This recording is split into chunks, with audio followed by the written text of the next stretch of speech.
Hello, and welcome to Biker Bushcraft. Last week, Mike, Austrian Bushman, you should check out his channel, it's very cool, nominated me for the Liebster Award. I believe that translates to Dearest Award. It's a challenge. And the guidelines for this challenge are first to thank the person who nominated you, and absolutely, Mike, thanks. This is a cool opportunity, and I'm looking forward to doing it. Answer 11 questions that the YouTuber nominated me for, and I've got those 11 questions here, and I'm going to go over those.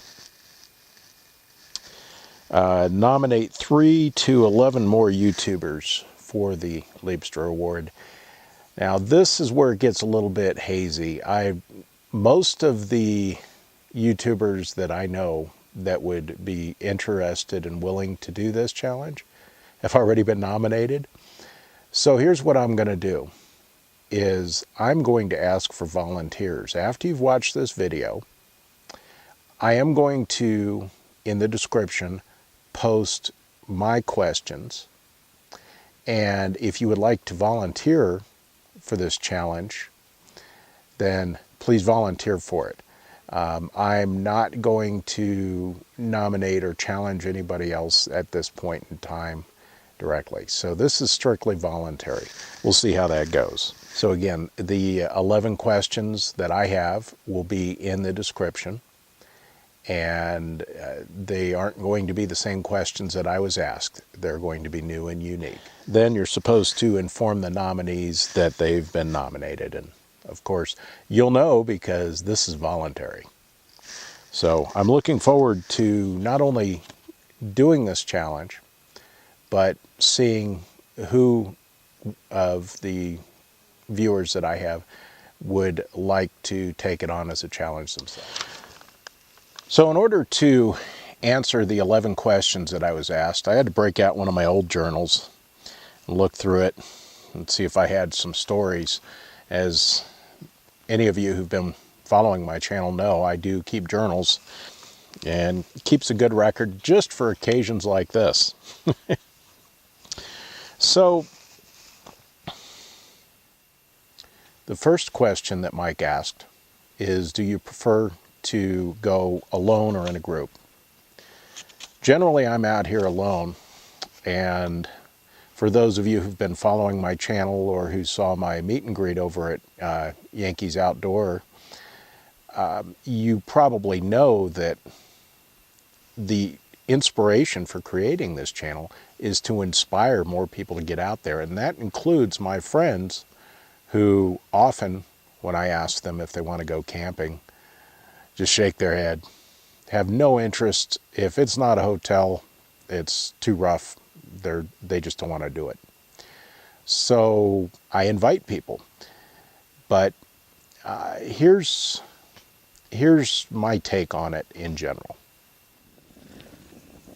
You know, I like being out here by myself, just spending time in the quiet, getting away from it. But that said, it's always so much fun to sit around a campfire and share stories with people.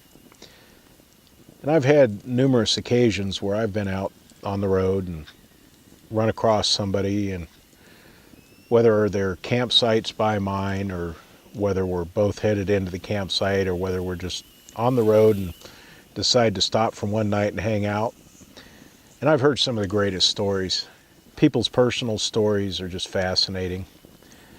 And that's one of the great things about motorcycle camping, is you're out there on the road, you run into people and you share stories, you share your stories with them, they share their stories with you, and you can build some pretty amazing friendships that way, just with people you meet on the road.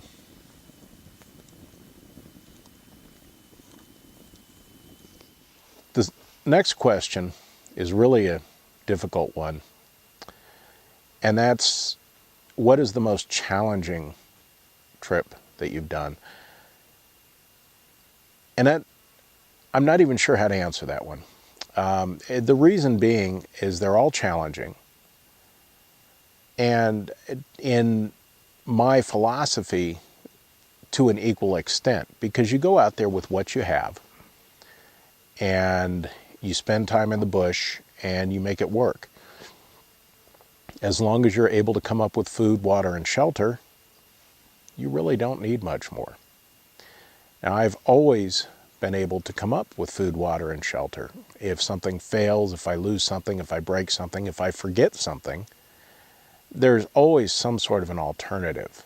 You don't need very much to create shelter, to create fire, to find food, to find water. It just doesn't take much. I would say, going back many, many years, an extended period of time I spent living on the bike out in the desert. And at the time, I didn't really have much. I had a couple of changes of clothes. I had tools. I had a 5x7 oilskin tarp. And I had a sleeping bag. And I had some gallon milk jugs that I used to hold water. That's all I really had. And I was able to, within a reasonable distance, get food. And that's some urban survival tactics that I'm not going to get into this video. And get water at a gas station that had a hose bib on the outside that allowed me to fill my jugs.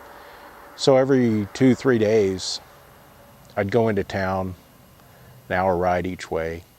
I'd get what I needed, and then I'd go back out into the desert.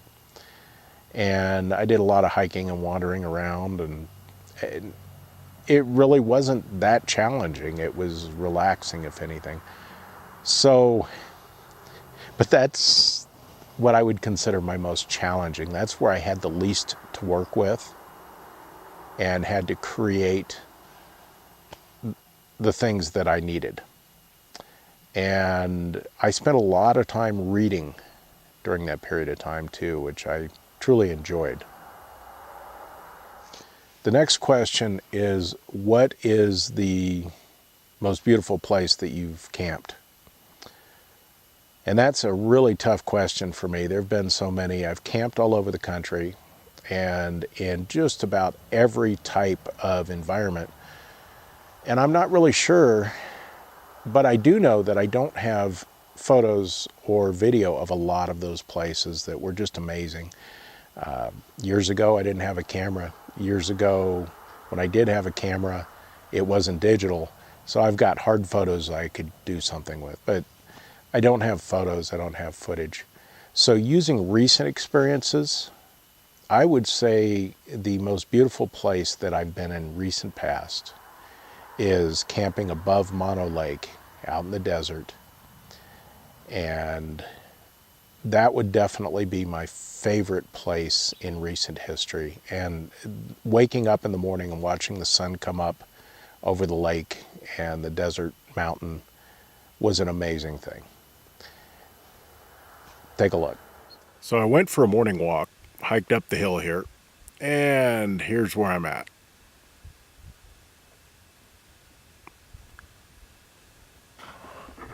Down at the bottom of that hill is where I'm camped, but you can't see it from here.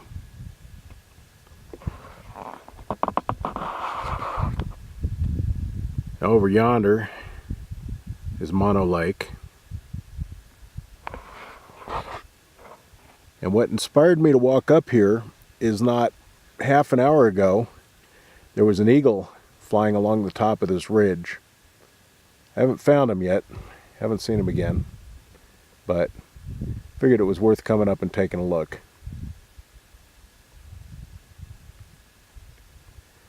Not much out here. A lot of manzanita and scrub, but it's desert. I love it out here. The next question is, what do you do in the winter? What sort of winter activities? Well, it's winter right now. I'm not a skier. I've done a little snowshoeing, but it's been years and years, and I keep planning to try it. Last year, the snow was great, and I planned to try it, but I didn't. So maybe this year, if it snows this year. But really, for me, until the snow gets deep and impassable, I do the same things that I do during the winter time. I go out and I camp in the snow. I take rides up into snow areas. I do photography in the snow. Some of my best images have been captured of snowscapes. So as far as activities that might be different, I can't say there are any. But I don't let the snow stop me. Well, I do ride in the snow. Typically, I'm not going to ride in unplowed roads, and usually the roads are closed. This area, to get up to this campsite, the roads aren't maintained in the winter, but they are driven heavily enough that this early in the season, the snow melts off pretty quick. So there's not a whole lot of ice I had to deal with or snow on the road, but some. The next question is also a tough one, and that is, do you practice any specific survival techniques while out in the bush? To some degree I do. I am always prepared to get what I need to survive and to be comfortable. I carry some specific gear with the idea that things could go wrong, and I need to be prepared and have a plan for what to do if things truly go wrong. Here's an example. Okay, so you've got this emergency situation. You need to solve it. Number one rule of an emergency situation: don't panic.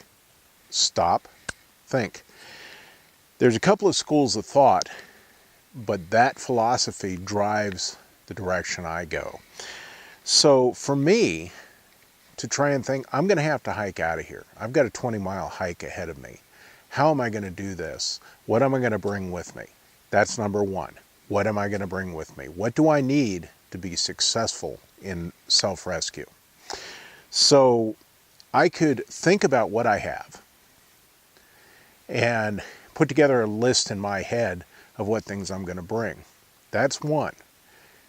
The other school of thought is that you look at everything you have and select from those items with them out in front of you. I prefer that school of thought because if I'm trying to remember, did I bring my folding saw this time? What food did I bring? How much paracord do I have? Did I bring the 50-foot or did I? I'm going to get confused. I'm going to forget things.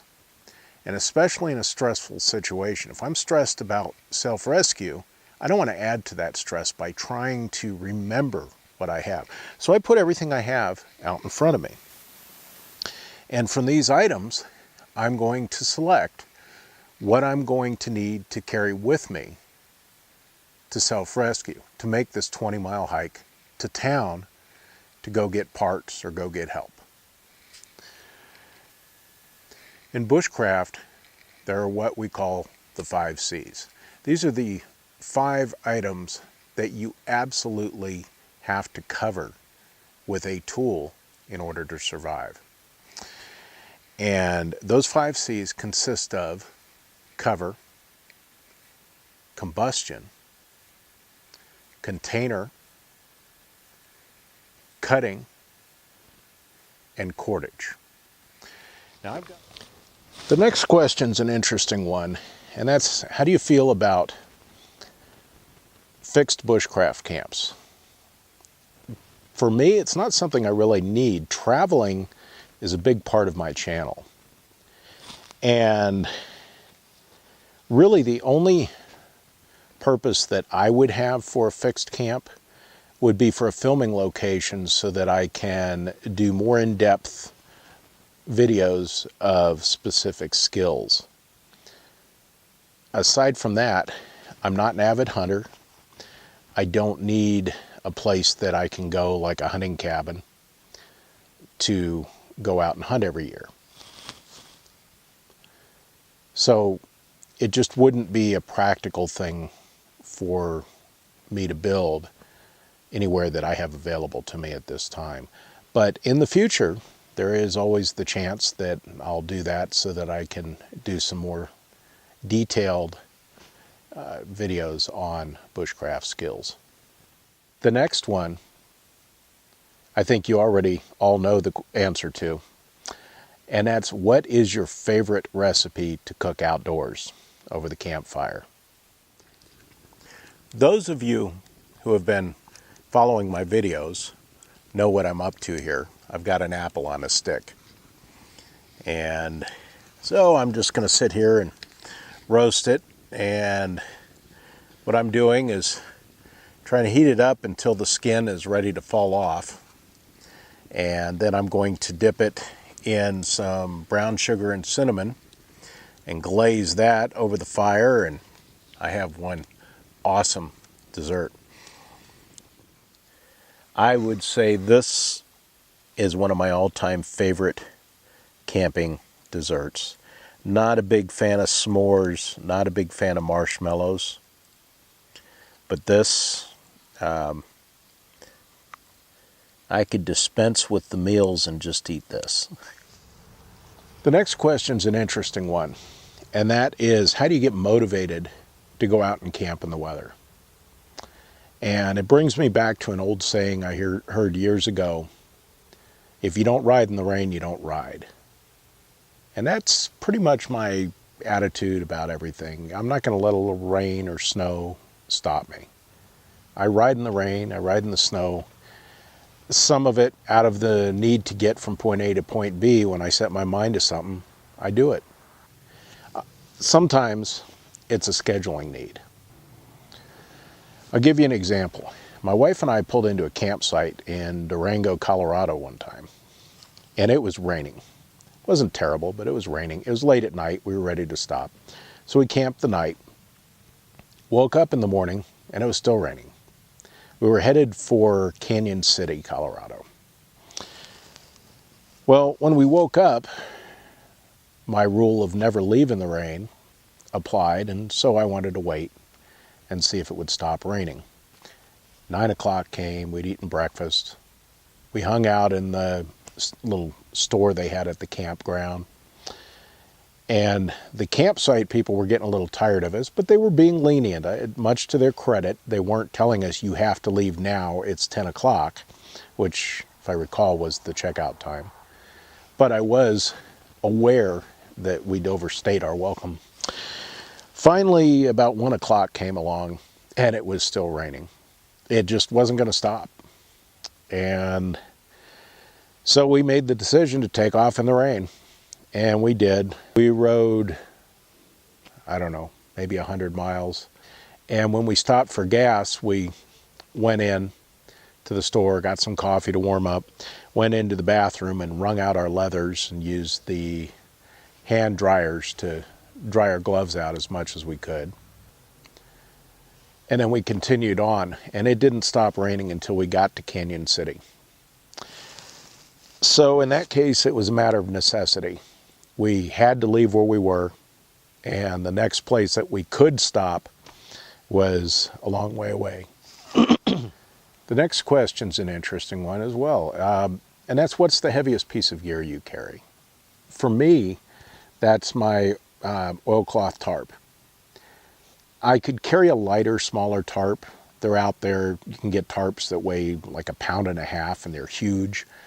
But I like oilskin, and I've always carried it, and it's traditional, so it's what I carry. And it's less of an issue. If I was backpacking, I'd be much more concerned about weight, of course. But on the motorcycle, I hear people talking about needing light gear for a motorcycle. And if you think about it, motorcycles are typically designed to carry a rider and a passenger. And you know, that may be a total of 300 pounds is where they're guessing. I don't know. But the motorcycle is designed to carry the rider plus one more human being.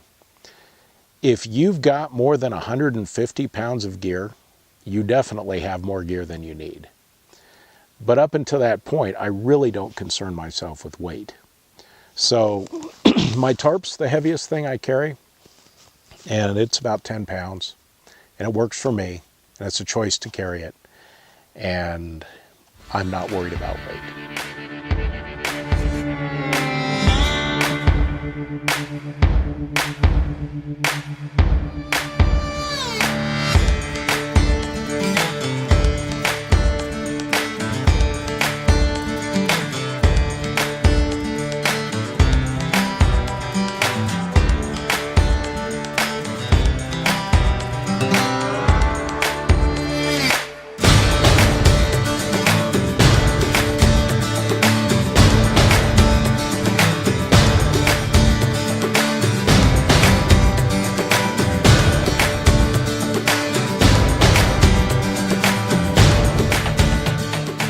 The next question is, what would be your dream destination?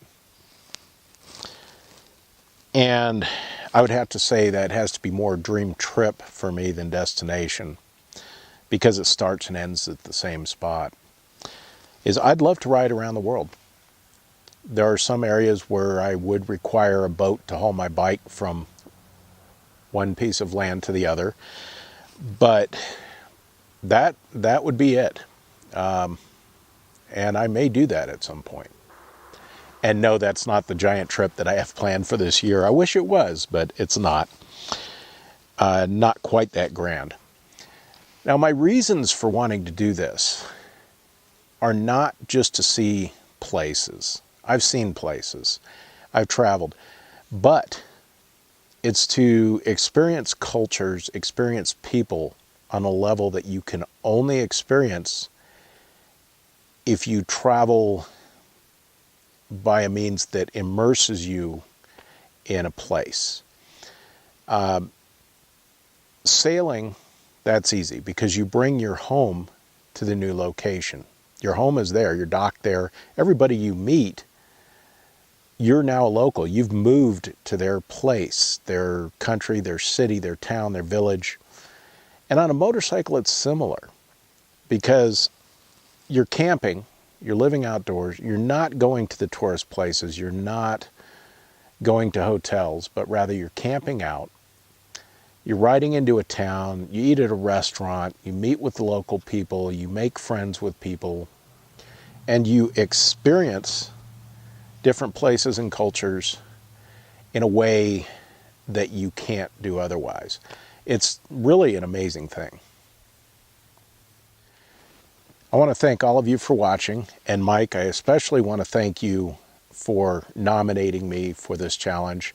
I really enjoyed it, and I hope all of you have enjoyed this video as well, maybe gleaned some more insight into who I am and into what my channel's about, why I do what I do. If you liked the video, please give it the thumbs up. If you aren't already a subscriber, please hit the subscribe button and hit the bell so you get notified when I put new videos up. And I want to thank all of you for watching, and I'll see you on the next one.